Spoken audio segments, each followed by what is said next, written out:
BingX, a trusted global crypto exchange. Trade spot, futures, or copy top traders easily. Sign up via the link or referral code to get 30 USDT instantly, plus up to 1,500 USDT in bonuses for verification, deposit, and trading. As criticism mounts and the humanitarian crisis deepens, the United Arab Emirates finds itself at a critical juncture regarding its involvement in Sudan. For the first time, the UAE's formidable diplomatic machinery is publicly acknowledging missteps in its Sudan policy. A significant shift driven by considerable reputational damage stemming from its perceived support for the Rapid Support Forces, or RSF. This Sudanese paramilitary group has been accused of horrific atrocities, including mass killings in Fasher, following its capture of the city late last month. Speaking in Bahrain on Sunday, Anwar Gargash, a senior UAE diplomatic envoy, conceded that the UAE, along with other international actors, erred by failing to impose sanctions on the architects of the 2021 coup. This coup, jointly orchestrated by the RSF and the Sudanese army, dismantled Sudan's transitional civilian government. Gargash admitted, "We all made a mistake when the two generals who are fighting the civil war today overthrew the civilian government. That was, looking back, a critical mistake. We should have put our foot down collectively. We did not call it a coup." This admission represents a striking reversal of course. The UAE had, in fact, actively worked against the establishment of a strong civilian democratic government in Sudan in the wake of the popular uprising that ended Omar al-Bashir's 30-year Islamist-aligned dictatorship in April 2019. Throughout 2019, citing the need for a stable transition, the UAE and Saudi Arabia sought to bolster the military's influence and sideline civilian leadership. This included promoting the idea that the RSF commander, Mohammed Hamdan Dagalo, widely known as Hemedti, should assume control of economic policy. In a move described as bailout diplomacy, Saudi Arabia and the UAE swiftly provided a $3 billion loan to the Transitional Military Council that initially sought to govern after Bashir's fall. However, by late 2019, as the civilian component of the government gained traction, further disbursements from this loan were halted. Jonas Horner of the European Council on Foreign Relations has recently highlighted how the loss of this pledged financial support not only critically weakened the civilian government but also directly precipitated the 2021 coup and the subsequent civil war that erupted between the army and the RSF in 2023. Horner observed, "The fate of the transitional government would likely have been dramatically different had the Gulf backed them with the billions they had pledged to the military."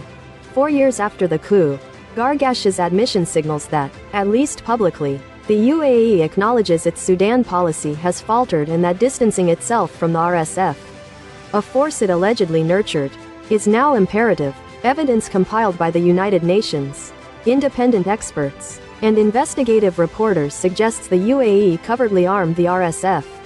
Despite official denials, in January, the Biden administration directly implicated the UAE, imposing sanctions on Hemedti and 7 UAE-based companies allegedly funding him.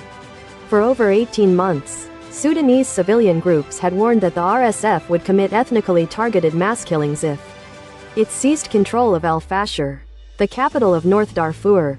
This placed a particular onus on the UAE, possessing the greatest capacity to influence Hemedti. While the UAE has condemned the atrocities in Fasher, it has also attributed blame to the army's unwillingness to compromise. The UAE's response to international criticism is to assert it is being misrepresented and is the victim of a disinformation campaign fueled by Islamists within the Sudanese army and left-wing NGOs.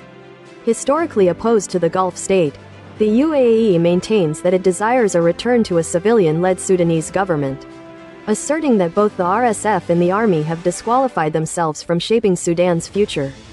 Figures like UAE Minister of Foreign Affairs Lana Nusayba have argued that the country is not a primary sponsor of the war but rather a neutral mediator seeking a return to the civilian Islamist free rule that began with the 2019 uprising and was disrupted by the 2021 coup. Yasmin Ahmed, UK Director of Human Rights Watch, stated that a crucial test of the UAE's sincerity in severing ties with the RSF would be its proactive cooperation with the UN expert panel tasked with enforcing the arms embargo on Sudan.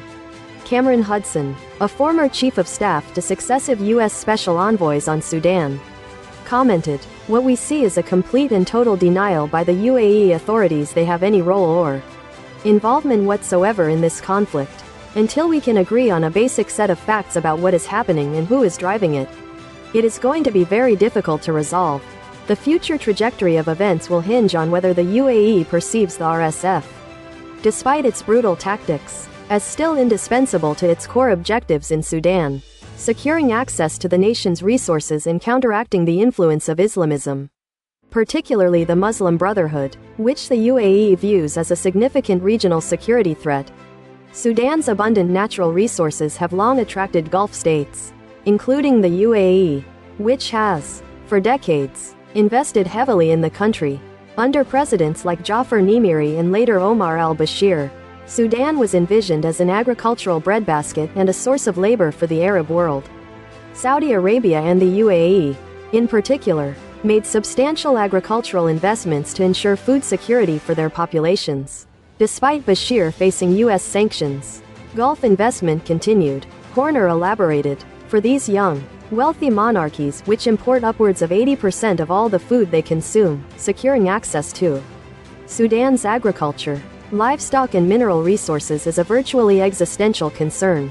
Sudan's strategic Red Sea location also made it an attractive prospect for the UAE's port development ambitions. In December 2022, Abu Dhabi Ports Group and Invictus Investments signed a $6 billion deal for the Abu Amama port, north of Port Sudan, although this contract has since been cancelled by Sudan's de facto leader, General Abdel Fattah al-Burhan. The UAE is likely eager to revive such projects under any successor government. Emirati banks also hold stakes in the Bank of Khartoum, Sudan's largest commercial bank, whose digital platform plays a vital role in financial transactions for displaced Sudanese and public institutions. However, Sudan's gold reserves hold particular significance, not only for the RSF and the army, which operate much like commercial enterprises, but also for the UAE. Gold constitutes approximately 49% of Sudan's exports. In 2024, army-controlled areas reported gold production reaching 74 tons, a substantial increase from 41.8 tons in 2022. Official data indicates that nearly 97% of gold exports from army-held regions, amounting to $1.52 billion in 2024, were directed to the UAE. However, official exports represent only a fraction of the total. An estimated 90% of Sudan's gold production, valued at approximately $13.4 billion in illicit trade, is smuggled out of the country, often transiting through neighboring nations before reaching the UAE. A recent report for Chatham House by Ahmed Solomon and Dr. Suleiman Baldo noted, the UAE continues to benefit from Sudan's conflict gold, as the enforcement of restrictions on artisanal gold imports from countries where there is war or where gold is controlled by armed groups remains limited. Hemedti serves as the UAE's primary conduit in this trade, stemming from a relationship forged when he agreed to deploy RSF troops to Yemen in support of Emirati and Saudi forces. Hemedti's family firm, Al Gunade, is reported to control many of the mines in Darfur. Beyond financial gains, political considerations also drive Emirati interests. Similar to its interventions in eastern Libya and southern Yemen, the UAE aims to counter the influence of Islamism, a political ideology it views as destabilizing to the region, with its support for the RSF now appearing increasingly detrimental to its reputation. The onus is on the UAE to actively contribute to resolving the crisis in Sudan. The United States hopes that Sudan's two principal external players, the UAE and Egypt, which backs the army and seeks to contain the conflict within Sudan's borders, will collectively exert pressure on their respective proxies to agree to a ceasefire.